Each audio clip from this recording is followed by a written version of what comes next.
Deepak Rai Kashi times में आप सभी दर्शकों का स्वागत करता हूं।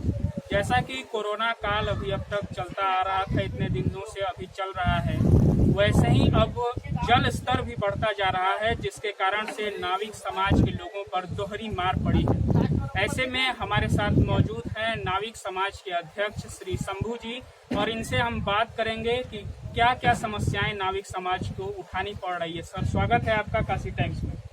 मेरा नाम शंभूनाथ माछी है, 15 नौकरिया सेवा समिति का मैं अध्यक्ष हूँ। हम लोग को जो काशी के मल्ला है, काशी के निषाद भाई हैं, गोताखोर हैं, खेती बाड़ी करने वाले लोग हैं। तो ये हमारे काशी में 84 घाट है। पहली बात तो 84 घाटों का संपर्क टूट गया है, तो गंगा में जो काशी के मुख्य मंदिर है वो गंगा में समा गई है। और दूसरी बात हम लोग की यही है कि जो हम लोग की रोजी रोटी है पूरे तरीके से रोक दिया गया है। गंगा का जलस्तर को देखते हुए तो गंगा की बढ़ोतरी इसमें चल रही है, तो हम लोग की जितनी भी रोजी रोटी थी पूरे तरीके से ठप कर दिया गया है। अब हम लोगों को शासन और प्रशासन की हम लोग के समाज में कोई भी मदद नहीं मिली है। अभी वर्तमान में कल के दिन मैंने यूट्यूब पे देखा तो फिल्मी स्टार है सोनू सूद जी, उन्होंने 350 परिवार को राशन भिजवाया है। तो वो सही आदमी के पास पहुंचा नहीं है। अगर सही आदमी के पास अगर पहुंच जाता तो हमारे इतने समाज के लोग सबको मिल जाता, मगर उसमें राजनीति हो गई है। राजनीति के शिकार उसमें हम लोग हो गए हैं, यही कहना चाहेंगे।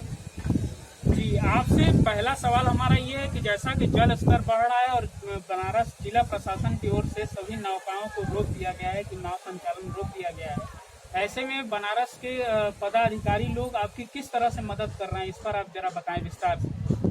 बनारस में देखिए गंगा का जो जलस्तर है काफ़ी तेजी से बढ़ गया है, और सुरक्षा का दृष्टि से देखते हुए नाव चलाना भी इसमें उचित नहीं है। अगर पानी घट जाता है तो ठीक है, लोग नाव चलाएंगे। हम लोग को बताया कि दोहरी मार पड़ गई हम लोगों को। पहले की हम लोग 6 महीना जो पहले महामारी चल रही थी, उसके वजह से तो हम लोग काफ़ी प्रभावित उसमें हो गए हैं। अब उसके बाद जो हल्की फुल्की हम लोग को जिलाधिकारी जो महोदय हैं काशी के हमारे, उन्होंने नाव चालू करने का आदेश दिया, तो हम लोग अपने परिवार का हल्का फुल्का भरण पोषण कर रहे थे। अब उसके बाद गंगा का जो जलस्तर है काफ़ी तेज़ी से बढ़ गया। इसकी वजह से सुरक्षा के दृष्टि से देखते हुए हम लोग को जो मोटर बोट थी, नावें थी, पूरी तरीके से रोक लगा दिया गया। ऐसे में हमारा अगला सवाल ये है कि जैसे कि आप ही के समाज के जो भाई बंधु हैं, वो कुछ दिन पहले सोनू सूद जी को ट्विटर के माध्यम से ये जानकारी दिए थे कि माझी समाज के लोग नौका जो लोग चलाते हैं उन्हें काफ़ी दिक्कतों का सामना करना पड़ रहा है। ऐसे में सोनू जी जो हैं, सोनू सूद जी, वो किस तरह से बनारस के नौका चालकों की मदद कर रहे हैं, इस पर आप विकास। जो सोनू सूद जी हैं, इसमें जो वर्तमान में ट्विटर के माध्यम से जो उन्होंने एक ऐलान किया है 350 परिवार को, हमारे काशी में कोई भूखा नहीं सोएगा। जैसे यहाँ हमारे काशी की नगरी में, अन्नपूर्णा की नगरी, यहाँ पे भूखा सोता नहीं है, तो बात तो ठीक है। मगर सोनू सूद जी जो ये 350 परिवार का राशन भेजे हुए हैं, वो सही आदमी के हत्थे में लगा नहीं है। हम चाहते हैं कि सही आदमी को मिले और हमारे समाज को मिले। तो हमारे समाज के लोग हैं, गोताखोर हैं, खेती बाड़ी करने वाले लोग हैं, नाव चालक हैं, वो उनके पास पहुंच नहीं रहा है। तो हल्का फुल्का 150 से 200 परिवार को उनको मिला हुआ है। तो हर एक घाट में, राजघाट में बटा हुआ है, शिवाला घाट में बटा हुआ है, नसासवी घाट में बटा हुआ है, कुछ लोग को मिला हुआ है। इसी के साथ एक और साथी जुड़ गए हैं, अजीत साहनी जी। आइए इनसे जानते हैं कि लॉकडाउन के दौरान इन लोगों को किन दुश्वारियों का सामना करना पड़ा और जिला प्रशासन किस तरह से इन लोगों का मदद की है इन लोगों की। आइए जानते हैं सर। मेरा नाम अजीत साहनी है, मैं बनारस कमेटी का सदस्य हूँ और मैं नाविक हूँ।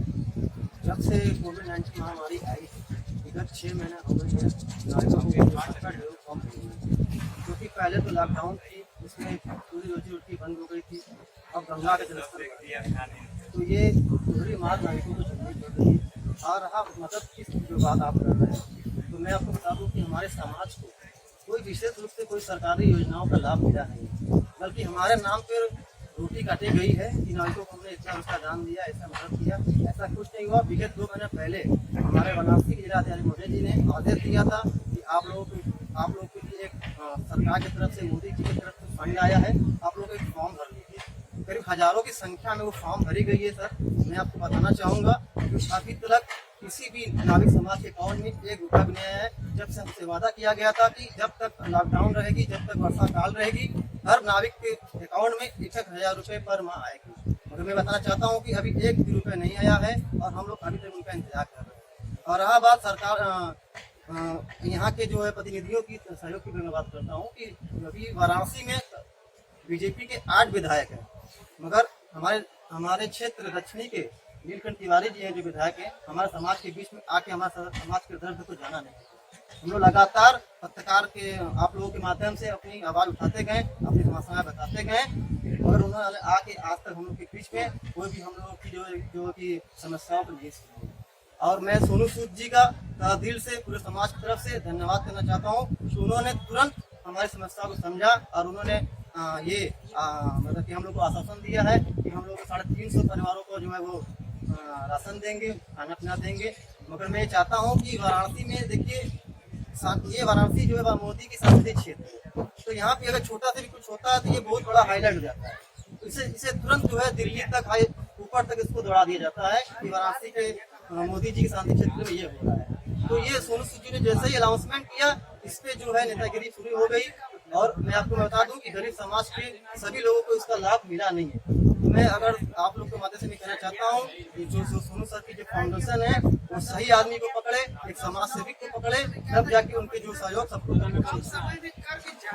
ऐसे में हमारा अगला सवाल हमारे एक और भाई हमारे साथी बैठे हुए हैं, इनसे मैं ये जानना चाहता हूं कि जैसा कि प्रधानमंत्री नरेंद्र मोदी जी यहाँ के सांसद हैं और उनका ये कहना है कि सबका साथ और सबका विकास, इस मुद्दे पर वो अपने हर कार्यों को करते हैं, तो नाविक समाज के लोगों को लॉकडाउन और इस जल स्तर के बढ़ने के दौरान जबकि उन्हें खाने के लिए पैसों का बड़ी कठिनाई से इंतजाम करना पड़ रहा है एक वक्त की रोटी के लिए, ऐसे में वो किस तरह से देखते हैं प्रधानमंत्री नरेंद्र मोदी के कार्यों को?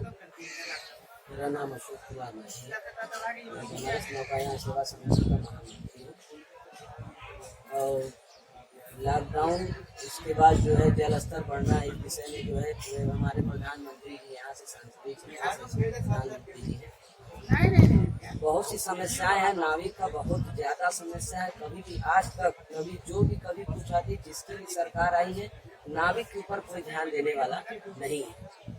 और नाविक का अपना अधिकार से खुद लड़ते हैं और खुद खाते हैं, खुद कमाते हैं। कभी आज तक कोई सरकार मदद किया ही नहीं। बीजेपी सरकार हम लोगों को वोट के लिए अपने झंडा बैनर नाव से धरना निकालते हैं, झंडा लगाते हैं, सब लोग सारे लोग इकट्ठा साथ में रहते हैं। उसके बाद हम लोग का काम खत्म होता है तो कहते हैं अरे मल्लावा ये सब का जरूरत नहीं हो, ये सबन के भगावा, वोट ला, खाली राजनीति करा, कोई मदद देने होने का है नहीं। हमारे यहाँ से जो है नीलकंठ तिवारी जी तो जैसे मल्लाह के नाम से जैसे उनको छुआछूत का बीमारी लगते हैं, वो बीच में आने का प्रयास ही नहीं करते हैं। अरे ये सब का जरिए मछली मारे वाले ये सब जो हो, तो हमें लगता है वोट की राजनीति है सिर्फ, ये और कुछ है नहीं। किसी तरह का कोई मदद मिला ही नहीं। जी, जैसा कि आप सभी दर्शक सुन रहे हैं, हमारे नाविक भाई बता रहे हैं कि कोई भी पार्टी हो, वो विपक्ष हो या सत्ताधारी पार्टी हो, सिर्फ वोट की राजनीति और इनके वोट का इस्तेमाल और झंडे को लगा करके किया जाता है।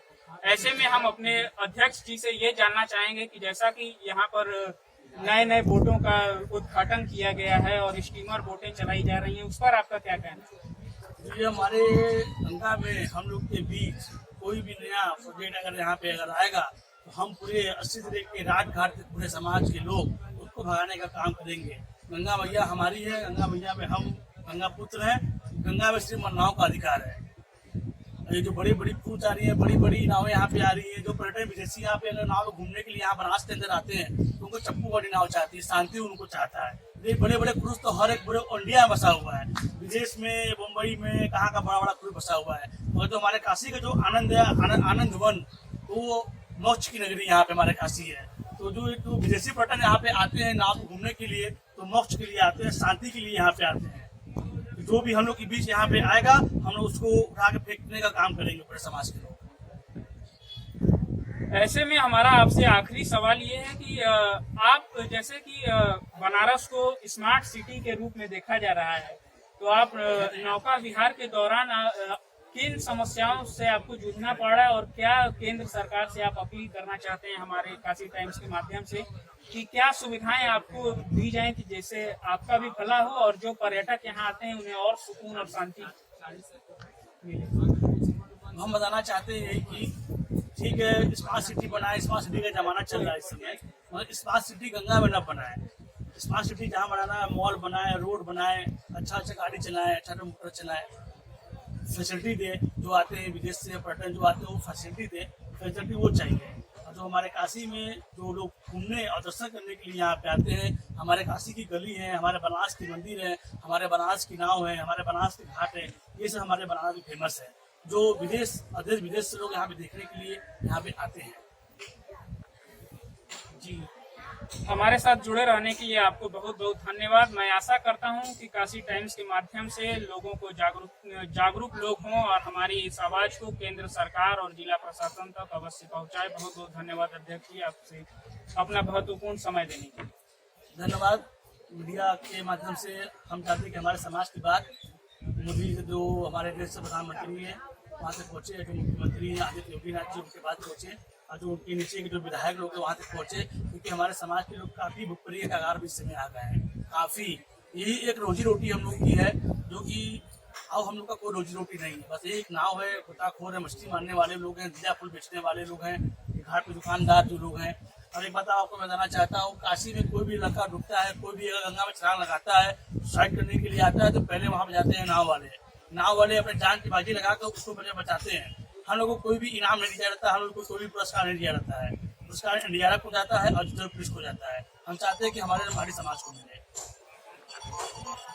जी, बहुत बहुत धन्यवाद।